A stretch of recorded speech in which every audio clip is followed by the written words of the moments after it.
One of the greatest threats to the health and safety of Minnesota's school-age children right now are the ICE and Border Patrol agents in our state. Of course, the administration sent DHS spokesperson Tricia McLaughlin to push back. She said in a statement to the Washington Post, quote, "ICE is not going to schools to arrest children. We are protecting children," end quote. Protecting them by arresting them.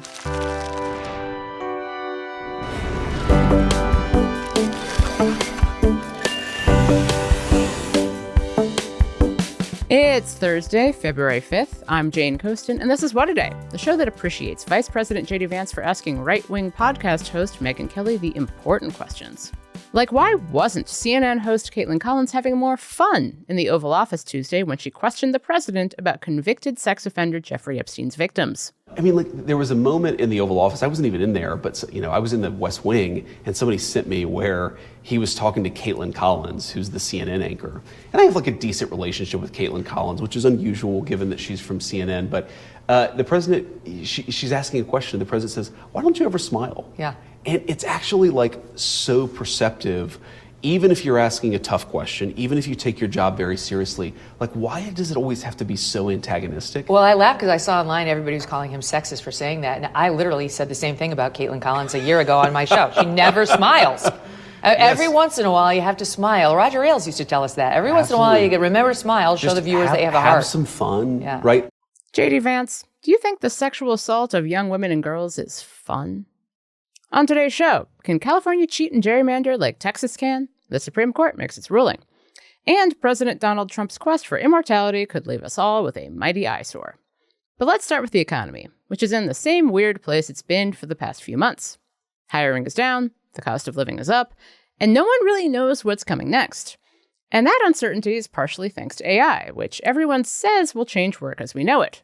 But Trump doesn't seem concerned. He mocked the idea in an interview with NBC nightly news anchor Tom Yamas, released on Wednesday. Mr. President, there's widespread concern that AI is going to wipe out a lot of jobs, manufacturing jobs. They said the internet was going to do, everything was going to do, robots are going to kill jobs, everything's going to kill jobs, and you end up, if you're smart, doing great. Comforting. Trump should probably be taking people's concerns more seriously, because no matter what he says about the economy, voters have noticed it's not great. In fact, new polling released earlier this week found that a majority of Americans think the economy under former President Joe Biden was better than the economy under Trump. And maybe the Trump administration hasn't been exactly helpful on this front. Like the time last year Trump told voters they shouldn't buy so many toys for their kids a few weeks before Christmas. Or when Dr. Mehmet Oz, the raspberry ketones enthusiast who somehow runs the Centers for Medicare and Medicaid Services, argued that maybe Americans should actually be working more at a Health and Human Services event Tuesday. If we could get the average American, because they feel healthy, they're vital, they're strong, they have agency over their future, to start working a year earlier, right out of high school, or work a year later, not retire, or work better during their lifetime because they're healthy, it would generate about $3 trillion. $3 trillion to the U.S. economy. That would more than remove the debt. The U.S. national debt, as of Wednesday, is more than $38 trillion, so no. But, like I said, AI is making everyone, from stock traders to white-collar workers, very, very nervous. So to find out what's feeling and what's fact in the U.S. economy, I talked to my friend Stacey Vanek Smith. She's a reporter for Bloomberg Businessweek and co-host of the Bloomberg podcast, Everybody's Business. Stacey, welcome back to What a Day. Thanks, Jane. I'm very happy to be here. Good to see you. New year, same economic problems. The last time we spoke with you, we talked about this phenomenon called a K-shaped economy. Can you remind me what that is? Yeah, the K-shaped economy is the idea that for the wealthiest people in the country, that's, I guess, the top of the K, things are getting better and better. They're getting more and more money. Investments are paying off. And then for most of the country, they're seeing their fortunes get worse and worse. So the middle is basically disappearing out of the economy. And to be specific, in the U.S. right now, who's the top of the K and who is at the bottom of the K? I mean, the top of the K is very, very wealthy individuals. So this would be like millionaires and above, the 1%. And they have been doing really, really well because the stock market has been doing really, really well. And wealthier people tend to own a lot of stock. And a lot of the stock market has been moving up because of AI. So they've just seen their wealth increase and increase. but wages haven't really been going up. And so for people who rely on their wages for their wealth, they are not seeing their fortunes go up. They are having a harder time affording things because prices are going up faster than their pay. A lot of things make up our perception of the economy. You mentioned the stock market is doing great. The job market is mid. Inflation is still an issue. We've talked before about how the economy is sometimes powered by vibes. Like, there's how the economy is doing and how people feel about the economy. What is the issue with the U.S. economy right now that people are feeling and perceiving the most? I think there's a lack of balance happening. And it doesn't feel morally right, that an economy is getting richer and richer and richer, and most of the people in the economy aren't feeling that or are really struggling. But it's also a big problem it's not a healthy economy. If people aren't feeling good about their ability to get jobs, to get paid, to afford things, that is going to start to have big implications. Because right now, just the wealthiest few people in the economy are supporting an enormous amount of buying. And they're not going to be able to do that forever. And once things start to catch up and people start buying less, that is going to put the economy in a really tough position. So I just think this lack of balance, in addition to being kind of an ethical problem, it's showing an economy that's starting to separate in ways that aren't really sustainable. That is what I see as the biggest problem. And what gets me is that now data is showing that upper middle class workers that may have been near the top of the K at one point, the ones in white collar jobs who have been keeping the economy afloat with their spending, they are starting to get nervous. Why? They're starting to get nervous because of AI creep. So this week, there's been something called the Claude crash.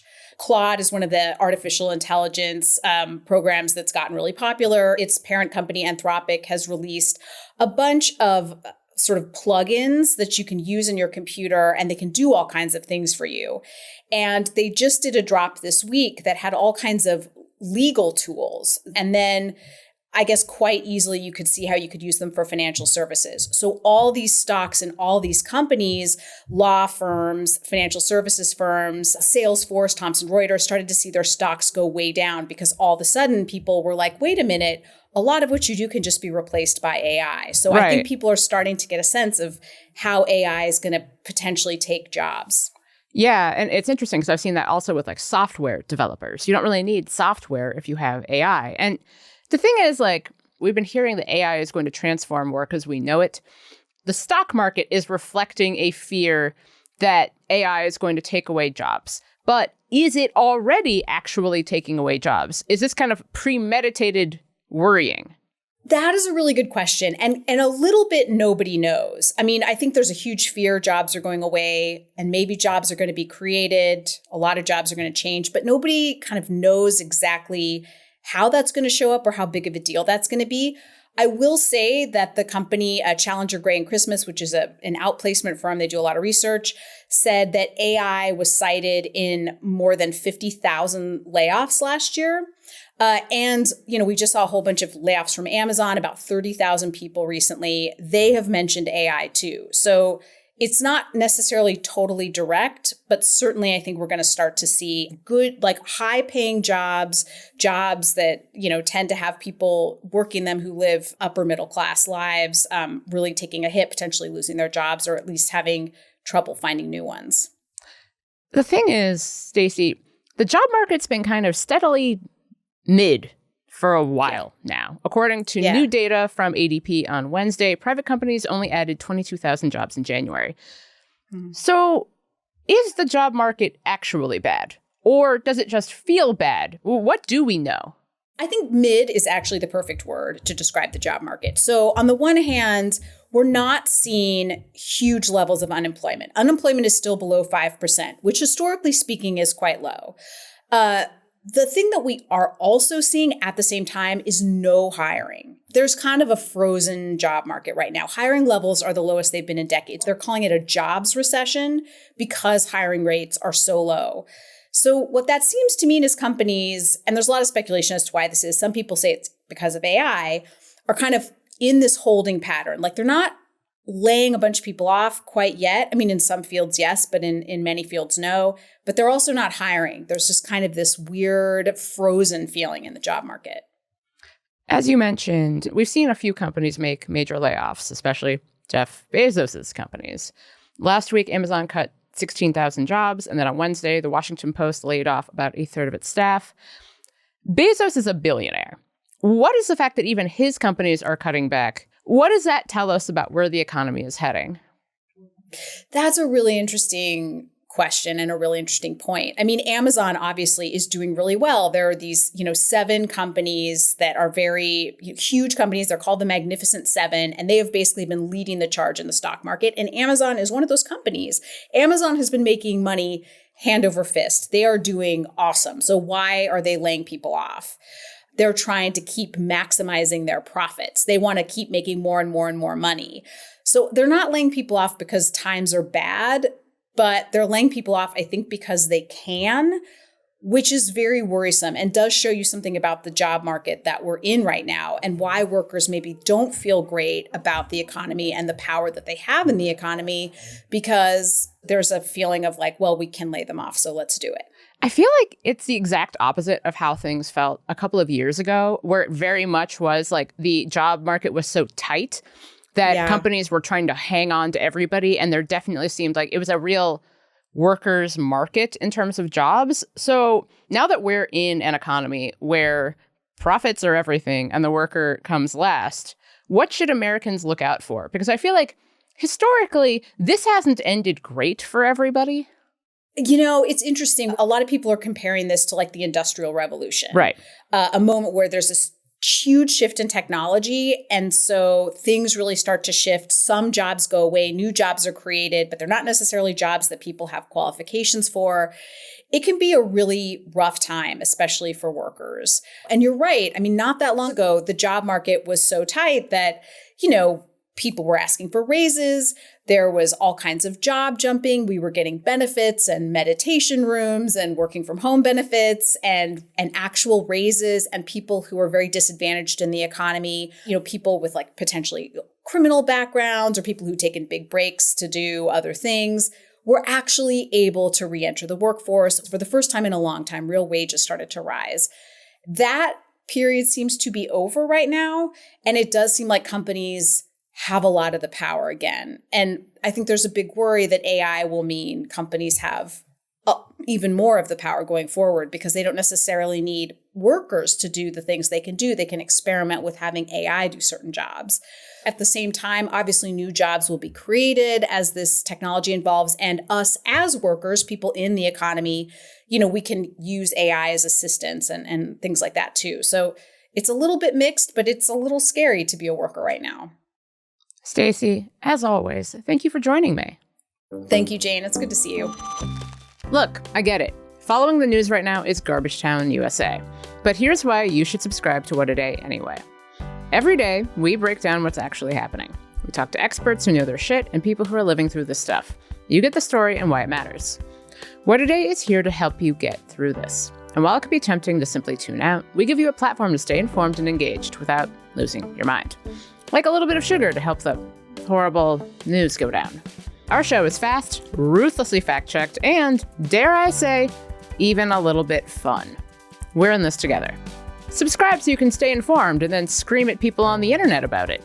And know what's going on so you can make the choices you need to in this critical moment. If you're already subscribed, thank you. We will be back with the headlines after some ads. What a Day is brought to you by Built. I don't like paying rent. Nobody likes paying rent, but Built makes it feel a little better. Built is the loyalty program for renters that rewards you monthly with points and exclusive benefits in your neighborhood. With Built, every rent payment earns you points that can be used towards flights, hotels, Lyft rides, Amazon.com purchases, and so much more. And here's something I'm really excited about. Now, Built members can earn points on mortgage payments for the first time. That means you can get rewarded wherever you live and unlock exclusive benefits from more than 45,000 restaurants, fitness studios, pharmacies, and other neighborhood partners. Personally, I'd redeem my points for fitness classes, my student loan balances, even for a rent credit so I could pay less rent next month. It's simple. Paying rent is better with Built. And now owning a home can be better with Built too. Earn rewards and get something back wherever you live. Join the loyalty program for renters at joinbuilt.com/WAD. That's JOINBILT.com/WAD. Make sure to use our URL so they know we sent you. This episode is sponsored by BetterHelp. Relationships take work. Real work. Whether you're married, dating, or single, because our longest lasting relationship is the one we have with ourselves, every relationship in our lives is going to take some effort. And therapy can help you on your journey to figure out who you want to be and how you want to show up with the people you love. BetterHelp therapists work according to a strict code of conduct and are fully licensed in the US. And BetterHelp does the initial matching work for you, so you can focus on your therapy goals. A short questionnaire helps identify your needs and preferences, and their 12-plus years of experience and industry-leading match fulfillment rate means they typically get it right the first time. If you aren't happy with your match, switch to a different therapist at any time from their tailored recommendations. With over 30,000 therapists, BetterHelp is the world's largest online therapy platform, having served over 6 million people globally. Sign up and get 10% off at betterhelp.com/WAD. That's better, HELP.com/WAD. Headlines. The result of that, Katie, however, means that both Texas's map and California's map will stand. And politically, the projection is that they will even each other out or cancel each other out. MS Now senior legal reporter Lisa Rubin reacted Wednesday to the Supreme Court signing off on California's new congressional map. The decision swats down pleas from California Republicans and the Trump administration to throw it out. In December, the Supreme Court ruled that Texas could use a Republican-friendly, racially gerrymandered map. That's despite a lower court ruling that the map was, well, just that. A quick reminder how we got here. Last year, Texas's maps were redrawn to flip up to 5 Democratic seats Republican. Shady as hell, right? So then, California Democratic Governor Gavin Newsom responded with a tit-for-tat map designed to flip up to 5 Republican seats Democratic. And of course, Republicans threw a tantrum and made the exact same accusations of racist gerrymandering against the California map, and voila! Here we are in the middle of a redistricting arms race in the lead-up to the midterms. What a fun journey we're all on. The man convicted of trying to assassinate President Trump at a Florida golf course in 2024 was sentenced Wednesday. Florida Federal District Court Judge Eileen Cannon described Ryan Routh's plot as, quote, deliberate and evil. The West Palm Beach incident happened roughly 2 months after Trump was injured in another assassination attempt at a campaign rally in Butler, Pennsylvania. Routh received life in prison without parole, plus 7 years for a gun charge, which I'm sure he's really torn up about. The sentencing had been scheduled for December, but the judge delayed it after Routh decided to hire a lawyer for that phase of the case. This after representing himself at trial, which obviously went great, as it always does. A group of teachers and school districts in Minnesota filed a lawsuit against the Department of Homeland Security, Immigration and Customs Enforcement, and related officials on Wednesday. According to the teachers' union group, Education Minnesota, the lawsuit seeks to block both DHS and ICE from conducting immigration enforcement activity on or near public schools.